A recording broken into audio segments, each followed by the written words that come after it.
In various different countries, as I'm saying, you can voluntarily pay more tax. So in the UK, for example, to donate more towards general public expenditure, apparently all that's required is a simple email to the Treasury providing basic information and basically clarification, of course, that this is your money, it's yours to give, you don't have to give it back, etc., etc.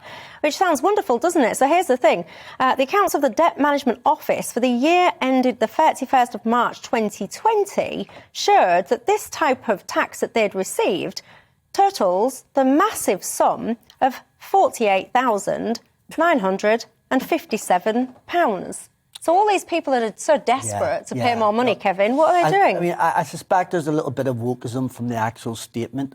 But at the same time, when LMA was saying, you know, we're just talking about a little bit of their wealth, why can't we have a big bit? Why just a little bit? I would vote for a party in this country that was radical on growth and a redistribution of wealth, and there's not one. Why should an entrepreneur Because you know what, I see those millionaires. Kevin. I love wealth. Wealth is great. Millionaires are great. But ask the question, how did they often get that wealth? And they got it by exploitation of working class people more often than that. And I want working class people to have a bigger slice of the pie. And as far as I'm concerned, can we have a political party out there who wants to have some radical steps in terms of redistributing wealth and having a more equal society? And while I'm at it, I thought, what's his name? I had a little slip. Previous leader of the Labour Party, Jeremy Corbyn. For a second, I thought Jeremy Corbyn was going there, and I was all for it. But what we have is really I was just about to say, Ruth, a lack of radicalism in this discussion. I'm itching to be radical and tell Kevin some things, but we've not heard from you yet. I remember Labour trying this in the 1970s, and the result was that the rich got up and took off for tax havens. That's what they do. The Treasury would love to get as much money off anybody as possible, but you have to weigh up whether or not they'll actually pay up or whether they will decamp.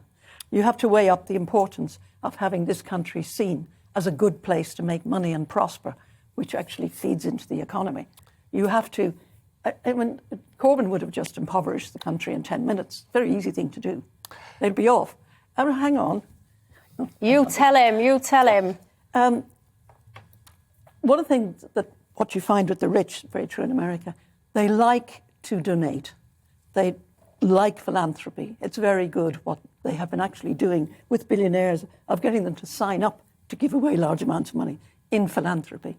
They want to have their own, you know, would you really want to pour your excess money into the state when you don't even know what they're going to do with it?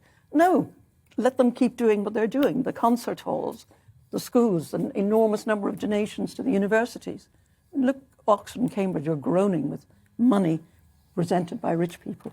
We need people here to know that they can make money, to know that they are entitled to be aspirational about it, and to know that they will be allowed to keep most of it, and that they will be taxed reasonably.